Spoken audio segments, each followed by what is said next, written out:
We have two boys, and we call them our human roosters because it's like they're up before the chickens, I feel like. So, I mean, some days I'm out there at like 5:15 just because I want to get it over with.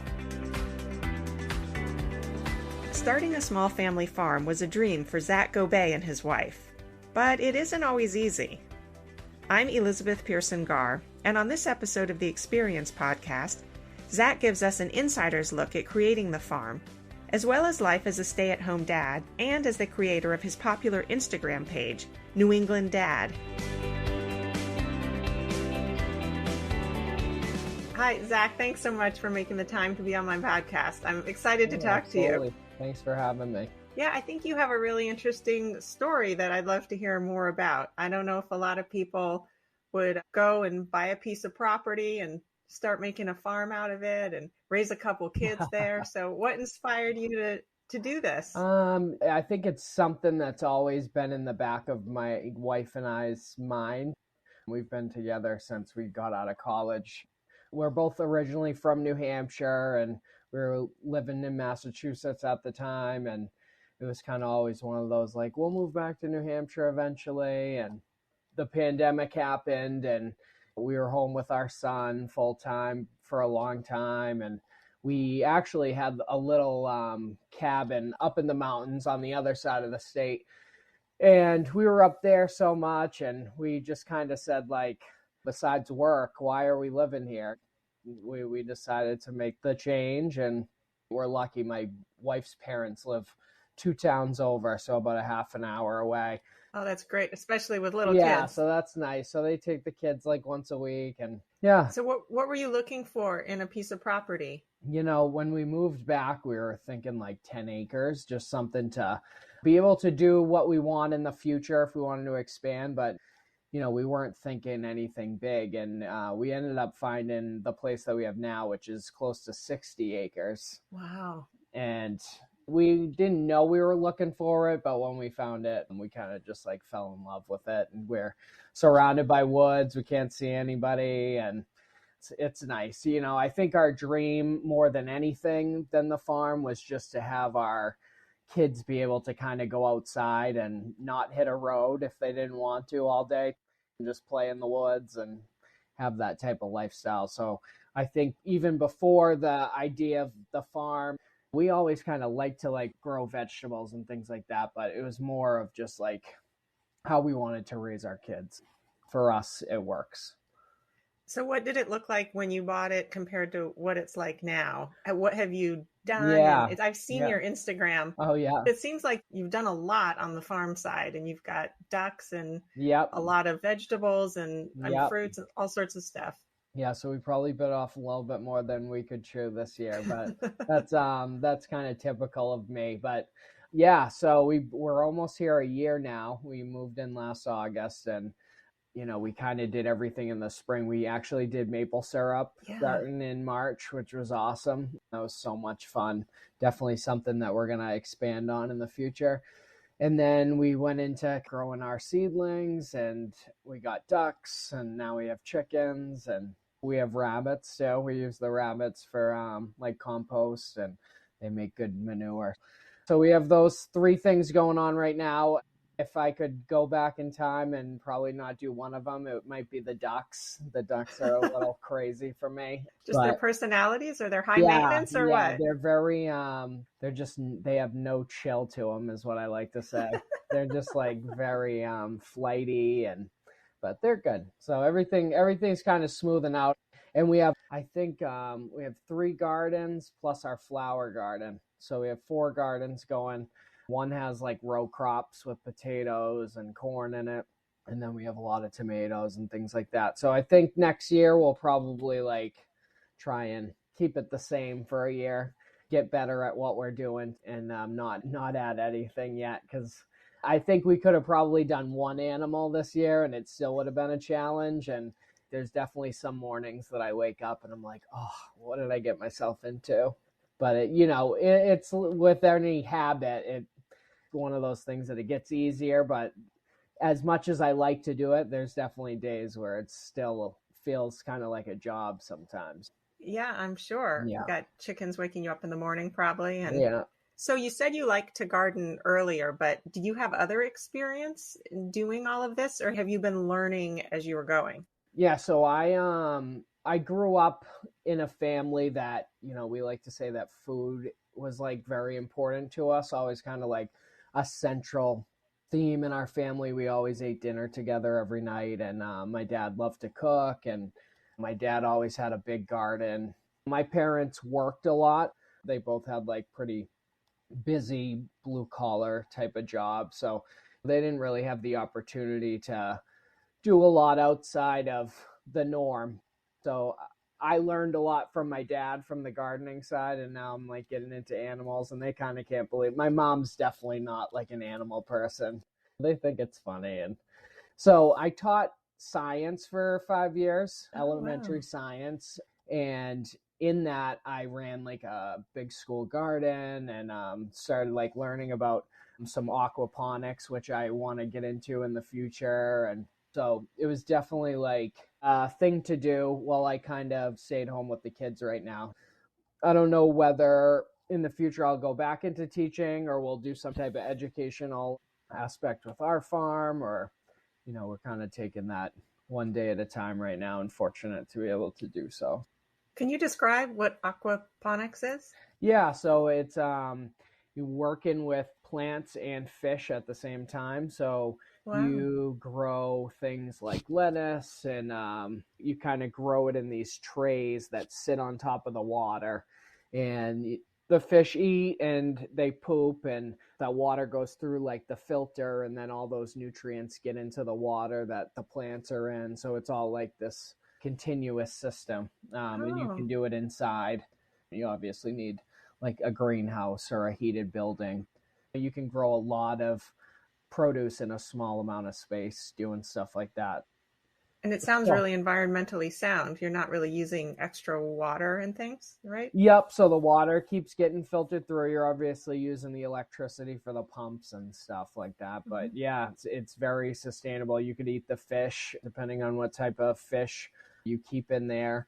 We're a little more limited being in New England, and you definitely have to have a heated building or a greenhouse of some sort with the temperatures, because the water would be frozen. Have you built new buildings on your property for different Not means? yet. So we have a big barn, kind of like a tractor barn. I put the brooder in there, which is like where the baby chicks go with the lamps and things. And I put the rabbits in there. But other than that, like our tractors in there and things like that. So I think eventually we think about either pigs or goats next. Not next year, but in the future, like kind of like a 5 year plan. And once that happens, we'll build some type of little barn, probably out back. Our house sits on like 3 open acres, and then we have like a 5 acre field in the back, which is where Wow. we want to like put most of the animals eventually. And then we have like woods with trails that we're going to clear some of it. And we do logging too. So tree work, and we heat our house predominantly with wood. We went through like 4 cords of wood last year. I'm the type of person that like you walk around with, and I tell you what type of trees there are, and that type of thing. So Mr. Nature Guy. yeah, I like it. I really like it. I'm fascinated by the maple syrup. Did you Yep. know how to do that? I mean, you obviously must have a lot of maple trees. And can you walk me through that process, how that Yeah, works? yeah. So we have a ton of maple trees. We tapped about 100 maple trees, and that Wow. was like literally you could see them like with your eye out the window out of the house. So we probably have in the thousands of maple trees on our property, which is crazy. A little overwhelming to think about sometimes, like when you think about how much work goes into that. Yeah. We definitely sell like the excess, and we want to do a little bit more, but it's a ton of work. And we had all the equipment. The guy who previously owned the house built a sugar shack at the bottom of the hill. So there's a boiler in there and everything. And I bought a couple books and just like kind of spent the winter researching and going down to the sugar shack and like inspecting everything. And when it came time to do it, we did have to like kind of do some MacGyvering of some things, and we definitely want to like improve on just the equipment we have and stuff. But everything worked out, and we have great syrup, and we have a lot of it. So what is it? I mean, I'm sorry to be so No, that's naive totally about it. fine. Yeah, I I've love never talking seen about it. it. When you say tapping a tree, is it a specific implement that you use to Yep. get into the bark? Yep. So it's like, in the old days they used hand drills, but you just use a power drill with there's a specific type of bit you want to use. And, you drill in and you want to make sure that you see like wood shavings coming out. And that tells you that you're kind of making a good hole, and you want it a little bit angled so that the sap will run. But other than that, you just drill in and you tap in your tap and hang your bucket, and that's the old-fashioned way of doing it. The way a lot of people do it around here is they hang lines up. So it's like little plastic lines that connect to those taps. And the taps are a little different. They're like plastic taps. And those lines will go to big tanks, big 250-gallon plastic tanks. To collect all of the syrup. Yep. And we didn't do any of that this year. I think we might do a little bit of it next year. I love the look of the buckets. It looks, our house looks like a movie when all the buckets are hanging. So that's nice. And then the plastic lines are nice, but there's a lot of upkeep with that too. It's definitely not black and white. You can run cleaner through all the plastic tubing, and then it's got to be sticky. Yep, and then squirrels will run across it, and it'll become a squirrel highway. So it's more efficient if you're doing a lot of it, I think. But for where we are right now, the buckets we're fine. And how quickly does it come out? Is it just little drips, or it really pours? It doesn't pour, I would say, but on really good days when the runs are really good, you'll hear drips all day long, like drip, drip, wow, drip, drip. Yeah, and it's cool to hear, as it hits the pail. And they're like 2.5-gallon buckets. So, on the best of days, they'll fill up in pretty much a day. And I think we got around 500 gallons of my goodness, 500 gallons of sap, and that probably boiled down to like 25 or 30 gallons of syrup, which goes to show you how much work goes into it and how much time boiling it off. Because after that, it goes into the boiler, which is a big double-sided pan, and that has an open fire under it. So that's all heated with wood. Some people are switching now to like fuel, but most people do it still with wood. So once it's boiled off, we collect it all, and we did it in like a small type of way. We collected it all in like lobster pots each time. You got to boil it off like once more, because you have to bring it to a very specific temperature. Off the top of my head, I think it's 192.5 or something like that. So I was going to ask how you knew when it was ready or done. It's a temperature thing. It is. And it's funny, like once you do it, you kind of can tell when it's done, because just of the way it boils. It literally at the end, if you've ever made caramel or anything, it looks like that. It looks like sugar bubbling instead of water. But yeah, it has to reach that 192.5, and then you're done. Can you go too far? Like with caramel, if you go too far, you burn it and it's ruined. Yeah, so you can go too far. That's actually how you make maple sugar. Right. You keep cooking it, and you can make maple sugar that way. That's your other option. Whoops. Yeah, we didn't do any of that this year, but that's something you can do too. So then did you sell it? Or what have you done with all these? We are selling it. The spring's been so busy, and we haven't really had anything else to sell with the vegetables or anything.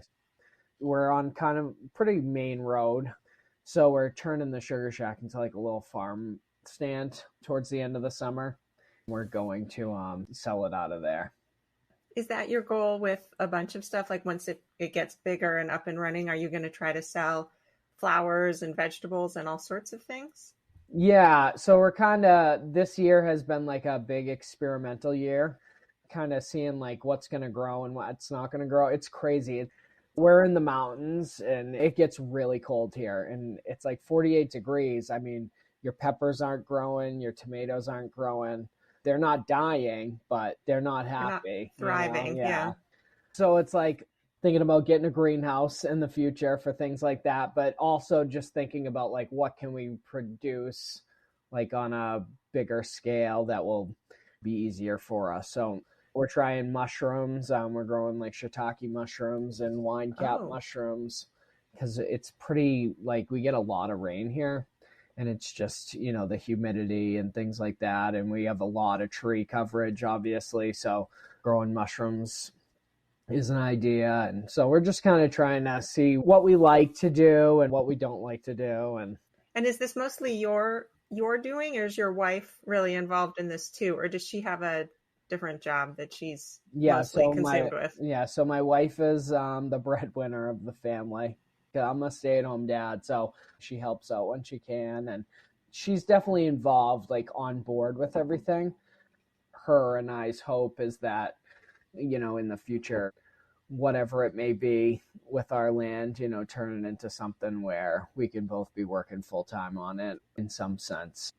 We've thought about like building cabins. We're in like a pretty popular like tourist area, so things like that we've thought about too, but we're fortunate to be able to kind of experiment and see which way we want to go with it. And you have little kids too, so that takes a lot of time. You don't have a lot of time to start. We do have little kids. I'm definitely like up in the morning doing all my chores, and then, you know, when they go to bed at night, and Casey's parents will take them one day a week, and so I get a lot of my stuff done on those days. And can you walk me through sort of a typical day? Yep. What you do, your chores and everything? Yep. So morning, it's, you know, I get up and I let the ducks can go outside now. So they go outside and they have a couple pools, and fill those up and give them new food and put down new like pine shavings in their thing so it doesn't get gross. And that gets cleaned out like once a month or something.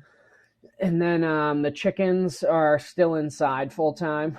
They'll be outside starting next week. They can't really go outside until they're like 6 weeks old because they only have one layer of feathers. So they need to stay pretty warm for a while. It's pretty surprising because you look at them now and they look like they're ready, but they still have a few days in them. So that's pretty much the same thing, you know, refilling water and cleaning up and things like that. And then the rabbits, which are my favorite, pretty much the same. Like we say we feel like zookeepers, you know, we clean the cage, we sweep the floor. You know, give them food, give them water, that type of thing. Pet them a lot, and that's, what time does that start? That's the morning. We have 2 boys, and we call them our human roosters because it's like they're up before the chickens, I feel like. So, I mean, some days I'm out there at like 5:15 just because I want to get it over with. Wow. I usually don't let any of the animals outside.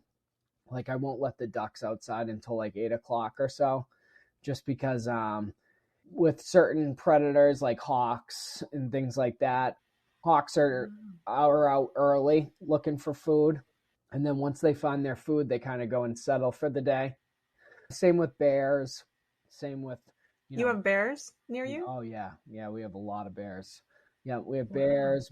I mean, the predators that can get the chickens are hawks, bears in the early season, and then they kind of disperse. Like, you know, when the bears wake up in the spring, they're desperate for food. You know, they'll definitely try and do things that they wouldn't normally do. And then like foxes, coyotes, bobcats. I mean, we have it all, really. We have a lot of things that can get the chicken. So there's precautions that you can take, and we're kind of weighing our options about what we want to do, you know, as they're getting ready to move outside full time. But we do have a dog. He's not a livestock dog at all. He's a husky, and he's kind of just like we love him, but he's a big dummy. But I do think he kind of keeps some animals away because we let him out and he roams around and he comes back. And I think just like him being around and spreading his scent places, like we don't see as many animals as some other people do around here, but I'm sure we will, and I'm sure that'll be something we deal with. So I feel like that kind of comes with the territory, especially, in an area like this where we're in a very rural area. Wow. All right, I got you off track. So That's okay. you got all the animals Yep. fed and cleaned. Yep. So then I'll just jump into like a project. Today I was working on my in-laws actually live on like a pond that has a lot of tourists that live on it. So I'm gonna start like selling camp wood over there. So I was building like a little house for the camp wood to go in today. But it can be anything from, I have a log splitter, so we cut a lot of wood, and the gardens have been taking up a lot of my time over the past couple months. Building the chicken coops, clean, sometimes you spend a half a day, like I'll clean the rabbits cages each day, but then like every few weeks you want to do like a complete overhaul, get everything out of there, really clean it, put all new stuff in there, make sure nothing's going on, that type of thing. And that can take a half a day in itself. Every day's a little different, right? You never quite know what it's going to present. Which I absolutely love. I love new challenges, and I love kind of tinkering and figuring things out. So being a farmer on a budget's kind of, in a way, there's definitely days where I'm like, oh, where it's aggravating, but then like when you figure something out and you get something working, it's nice and it's cool. And how is it seeing your boys? How old are they right now? 3 and 1. Oh, so really little. Very, very young. Yep. Do you love kind of watching it through their eyes? Like watching them explore the whole farm? Yeah, I absolutely love it. I mean, our 3-year-old's like obsessed with tractors and trucks, and he's got his little landscaping, like kids' toys that he helps out with. So it's really cute. And our 1-year-old's starting to walk now, and I have so much fun watching them. That's definitely like the best part of my day. How's life as a stay-at-home dad, though? It's just as busy. And so it was funny. My firstborn went to daycare a little more than, my secondborn hasn't gone at all yet, but I was still teaching when he was like 1 or whatever. So he went to daycare, and then during the pandemic, like daycare shut down. So that's when I left with him, and he was always like pretty easy relatively.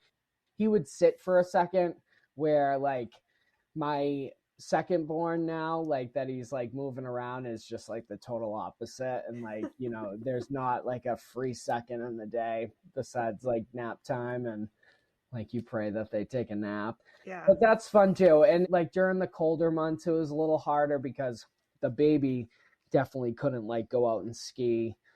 And like even my 3-year-old, you take him out, but he'd go out for an hour and then it's time to call it quits. So that was kind of hard with it being in the colder months. But now that it's like warm, we go on hikes and it's awesome. We're out all the time and we really enjoy it. They must feel like they have just the biggest play field, all those acres and woods. And and they haven't even like began to enjoy it. That time will come. But I think right now they're probably just psyched to be with dad all day. My secondborn is like a little dad obsessed, and so I think he like knows the days where it's just me and him, and the oldest one's going to daycare for a half a day or whatever, and it's funny. That's very sweet. Take it all in. Yeah. And of course there's moments that are difficult, but fortunate to be able to stay home and spend so much time with them. Yeah. So you have this other, I don't know if it's the alter ego, but this other side of you, which is Instagram fame. Yeah. I don't know if I'd call it fame, but really, really funny posts about being a dad and raising these little kids. How did that get started? That got started also during like the pandemic. I was home, and at the beginning I did like more dad stuff, and I'm trying to actually kind of gear back to that. Everybody likes the funny stuff, and I like it too, but I feel like there's like a dark side of that as well that gets like annoying sometimes. There's a lot of plagiarism on social media with people stealing people's ideas and things like that, or you'll make a joke and obviously like there's a million opinions out there, right? And a lot of people will voice those opinions. Yeah, and that's their right. And I don't really encounter that as often. My page is pretty PG and I'm not that controversial, but just seeing that, like, as the person that I am, kind of like gets me down sometimes. And my idea of my page is to bring people together, and that's how I kind of view New England. I think New England's kind of like a lot of different type of people, like just a lot of different viewpoints, and it's like such a small place, but each state has its own identity and personality. And Massachusetts is completely different from New Hampshire and completely different from Vermont, and somehow all those people get along, to some extent. And I think the country could use a little bit more of that sometimes. And so I don't know. I do the comedy still. I put a lot out, but I am trying to also highlight why we love New England, and things to do for families and hikes to go on and things like that. Most of the time I'm so busy, and I got my head down just doing work, that like the funny stuff sometimes comes easier posting, because it's like it comes at a time where I'm not like elbow deep in chicken poop or what, whatever it may be, so there was a couple of things that I wrote down. You have a lot of really funny stuff, but one was, being a parent is like cleaning up after a frat party forever. Yeah, it's crazy. I mean, my mom was like a clean freak growing up, and that definitely like rubbed off a little bit. Like, I'm not a clean freak per se, but I definitely like hit a point where I'm like, all right, this is too messy. I can't like relax. Yeah, I just can't take it. Yeah, and I need to clean up, and then I feel like 2 hours later it's back to the same thing. And there's juice boxes laying around and cereals spilled on the floor and Legos and puzzle pieces. Then you think, why do I even try? There they are again. And this was something else. My son is gluten-free in that he just licks the peanut butter and jelly off the bread. He's a weird eater. The second one eats everything still. But yeah, my firstborn is a little bit pickier of an eater. So this stuff just kind of comes to you? Like, you just watching him eat and think, I'm just going to write that down? Oh, yeah, totally. Yeah, it's kind of something I've put to the side since we've bought this piece of land. But the reason I started New England Dad was to eventually promote children's books that I've written or that I want to write. And I have like 10 picture books written that I'm kind of just like too nervous to do anything with. I also like to keep things really authentic. I take pride in authenticity. So I don't want to just like go and Google something and, put it out there as my own. I want to have done it, and gone through it and then post about it and tell my people the experience, because there are people out there, believe it or not, that they're really not doing anything. They're just Googling and they're presenting the information to you. And, a lot of the time the things that they're telling you really don't work, or they work in a certain climate and they don't work in another climate, or, there can be 100 different variables. So I take pride in being authentic, and I think it goes along with the writing, that just being, an honest writer and making sure that what I'm putting out there is coming from my personal experience. So that experience is growing, and as I feel more confident in it, I think I'll feel more confident like putting more stuff out there. But I love to write. I've always loved to write since elementary school. I've always loved like creative writing and things like that. So yeah, it definitely just like comes to me and I have fun with it. Have you just written them, or have you also illustrated them? I have not. I haven't illustrated them yet. And I kind of like can't make up my mind whether I'm kind of stubborn sometimes, in the sense that I'm like, I feel like I could figure out how to draw them myself, versus like finding someone to draw them. And so that's a whole nother like project. And then some people tell you like, oh, well, the publisher's going to want to pick their own illustrator, and you hear something different from everyone, and it's intimidating, I know. You hear these things, but I hope they find their way off of your computer or wherever they are, out of your notebooks, because you're a really clever writer, and it'd be fun to see that stuff. Thank you. But I'm sure it's hard between the chickens and the ducks and the picking up the Yeah, Cheerios and all the rest of it. it totally is. And it's like I think I'll have like a different view on winter this year. I don't think I like appreciate it as much. I like filled my time with probably getting stuff ready for the house and things like that, but I think I'll prioritize more of like, all right, what can I do well I don't have to be doing outside work, and get Yeah. some of those projects done during those months. So it is really seasonal, I guess, right? Because you do Oh, sort of have to hibernate a bit. yeah, yeah, it's totally seasonal. Yeah, things will really quiet down, after October or so. So we have a vacation plan the last week of October, and Uh, so nice. yeah, so that's like our finish line. Well, do you even have time to have any downtime for yourself to relax at all, Oh or are your yeah, days oh just yeah, packed? totally. Oh, I definitely build in downtime. I'm constantly going, and like I do a good job of like fitting the things that make me happy into my life. So Good. I'll work out every morning, and right now I'm training for an ultra. So Really? I'm doing a Wow. 50K, and then I do jujitsu a couple nights, couple mornings a week. So my wife and I have always, it's kind of why we waited to have kids. We wanted to just make sure that like we didn't lose ourselves when we had kids, and not that our life is the same, because it's not, but the things we didn't really care about, we don't miss a lot, and we kind of make time for the things that are important to us. We might not go out as much, and we might go out to eat like once a month as opposed to like every week, and Yeah. things like that. But the things that were important to us in the city, like getting out and hiking, and we're doing a ton more of that now. So You to just have us, to go out your door. yeah, so that's nice because it really is at our doorstep, and that's been a beautiful thing, and we just love that type of lifestyle. Well, it's great that you have so many options. You have this land, and like you said, Yeah, you can kind of take a step back and say, which way do we want to go with it? You yeah, have so many opportunities. yeah, and That's it fun. it is fun. It's stressful sometimes because it can just be, but it doesn't need. I think it's just like my own pressure, that I put on myself.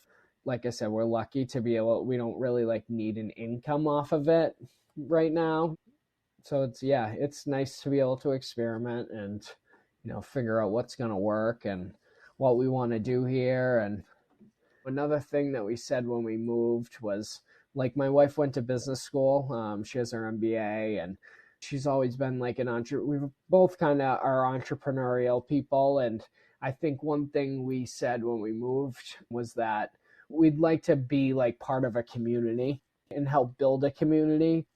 When we moved up here, we were looking at places and thinking about like building a bike shop. So it's like, I think we're open to a lot of different things.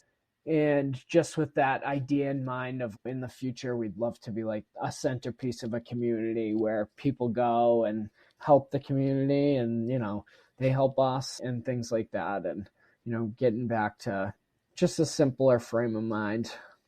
That's so great. I think that that's so much of what we need too. You were referencing earlier, kind of the divisions in our culture and all that. And I think community is so important, wherever we are and wherever we can kind of make an impact in Yeah. our own community, and sort of connection with the Yeah. people around us Yeah.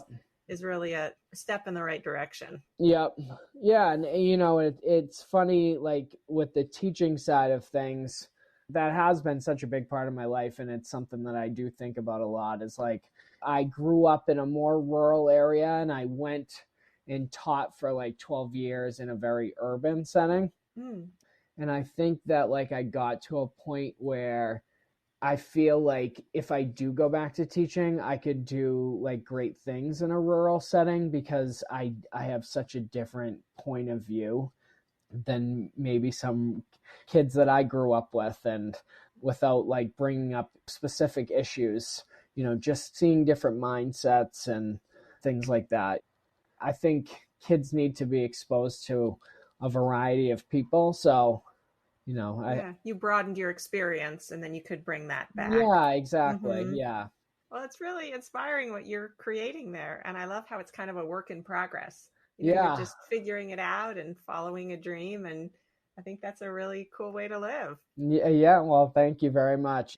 I would say take chances because we've taken chances and you kind of just figure things out. I feel like it's easy to be scared of stuff, and I am a person like that has a certain amount of anxiety, and like I fight that in my life by doing scary things and taking chances and going after opportunities and things like that. And it feels good when you accomplish those things. And that to me is being a good dad too.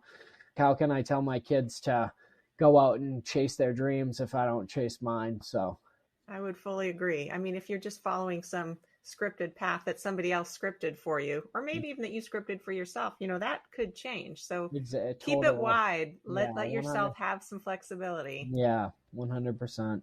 Well, thank you so much, Zach. I Absolutely. just really so enjoyed talking to you. Yeah, thanks so much for having me. Really appreciate it. Yeah, it was so nice meeting you. Too. Thanks All so right. much. Bye.